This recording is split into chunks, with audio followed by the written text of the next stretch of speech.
Assalamualaikum warahmatullahi wabarakatuh. Jumpa lagi dengan video pembelajaran matematika. Semoga kalian selalu dalam keadaan sehat walafiat dan tetap semangat. Kita masih akan meneruskan pembahasan soal latihan 5.2. Kali ini kita akan membahas soal nomor 3. Jadi simak baik-baik dan siapkan catatan kalian. Pada suatu hari, Pak Budi melakukan syukuran rumah baru. Pak Budi memesan suatu tumpeng. Tumpeng tersebut memiliki diameter 36 cm dan tinggi 24 cm. Namun, di awal acara, Pak Budi memotong bagian atas tumpeng tersebut secara mendatar setinggi 8 cm.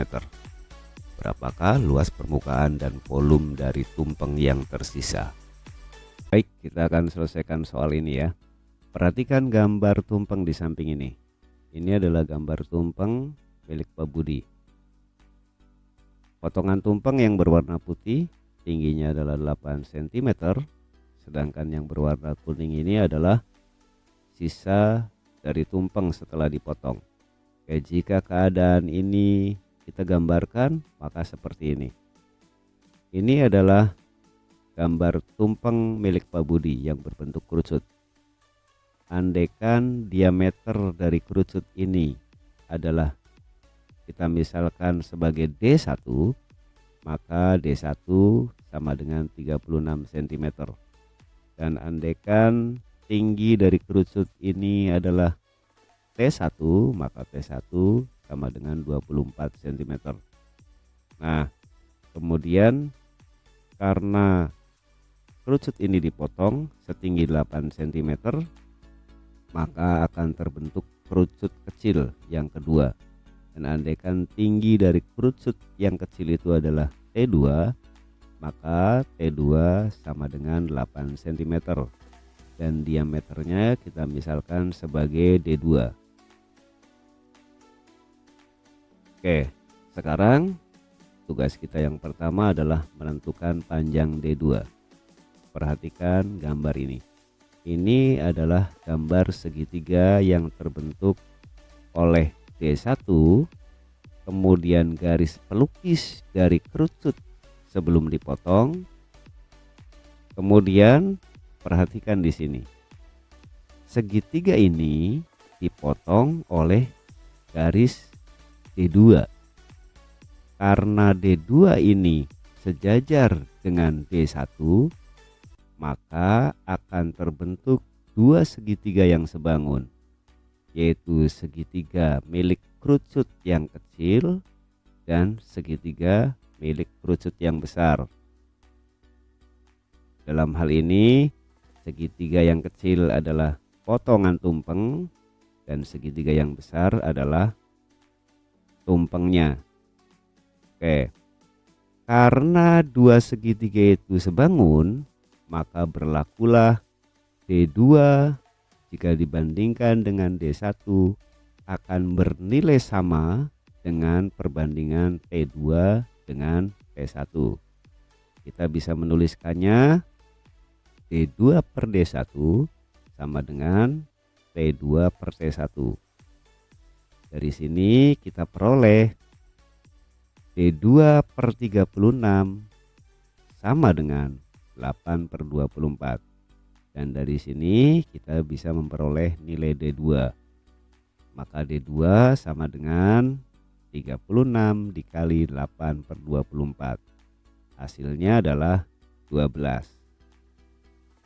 Oke, nilai D2 sudah kita peroleh, yaitu 12 cm.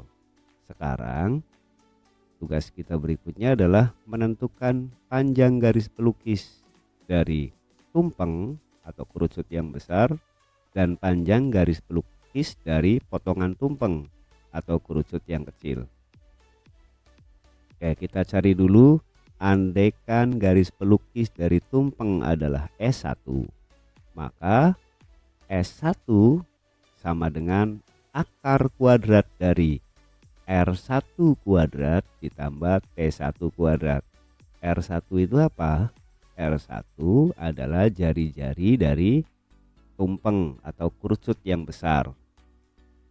Kemudian T1 adalah tinggi dari kerucut yang besar tadi atau tumpeng sebelum dipotong. Kita masukkan nilai R1. Nilai R1 nya berapa? Nilai R1 adalah setengah dari 36, jadi 18, sedangkan T1 nya adalah 24. Oke, kita masukkan, maka S1 sama dengan akar dari 18 kuadrat ditambah 24 kuadrat. Kita hitung, 18 kuadrat adalah 324 dan 24 kuadrat adalah 576. Jadi akar dari 324 ditambah 576, hasilnya adalah akar dari 900, tiada lain dari 30. Oke, S1 sudah kita peroleh. Ini adalah panjang garis pelukis dari tumpeng atau kerucut yang besar. Sekarang kita akan tentukan panjang dari S2. Perhatikan kerucut yang kecil yang di atas ini. S2 sama dengan akar dari R2 kuadrat ditambah dengan T2 kuadrat. R2 adalah jari-jari dari kerucut yang kecil, sedangkan T2 adalah tinggi dari kerucut yang kecil. Kita masukkan, R2 nya adalah setengah dari 12, sedangkan T2 nya adalah 8 cm.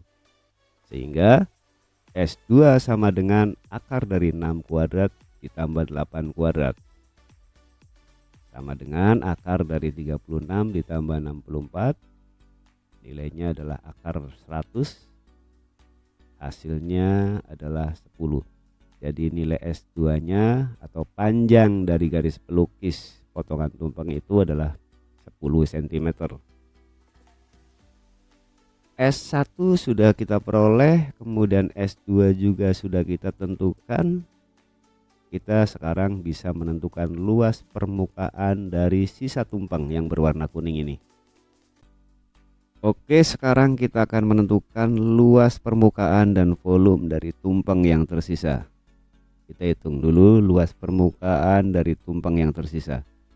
Luas permukaan dari tumpeng yang tersisa berarti luas alas tumpeng ini ditambahkan dengan luas alas potongan, berarti yang ini,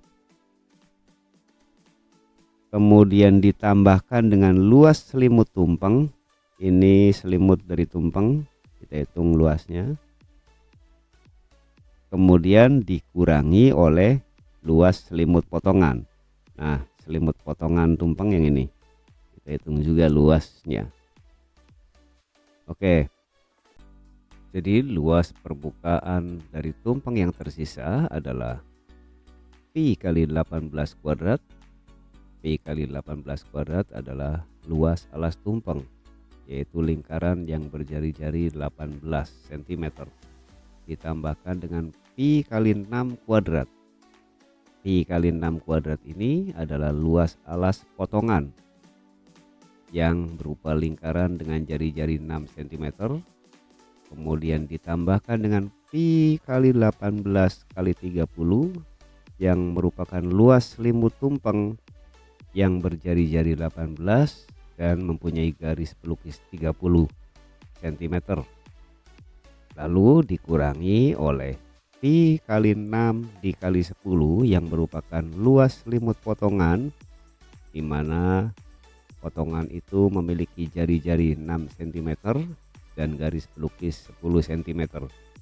Kita hitung, hasilnya adalah 324 pi ditambah 36 pi ditambah 540 pi dikurangi 60 pi dan hasilnya 840 pi cm persegi.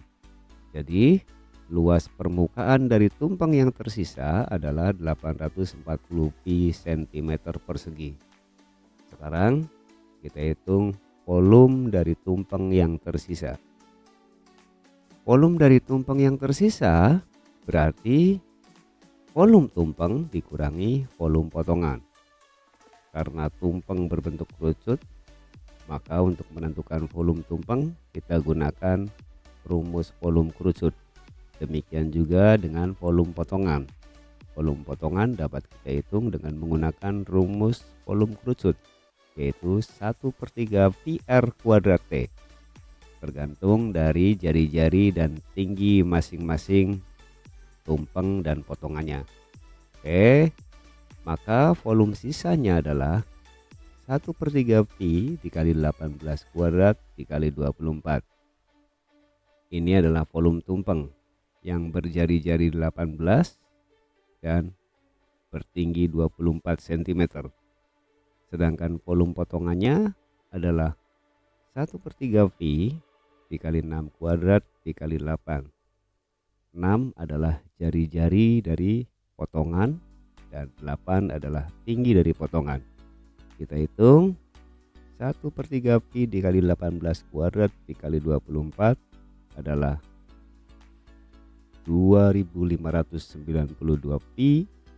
Kemudian 1/3 pi dikali 6 kuadrat dikali 8 adalah 96 pi. Jadi hasilnya adalah 2496 pi, satuannya cm3. Oke, itulah pembahasan soal nomor 3. Soal berikutnya dapat kalian saksikan di video selanjutnya.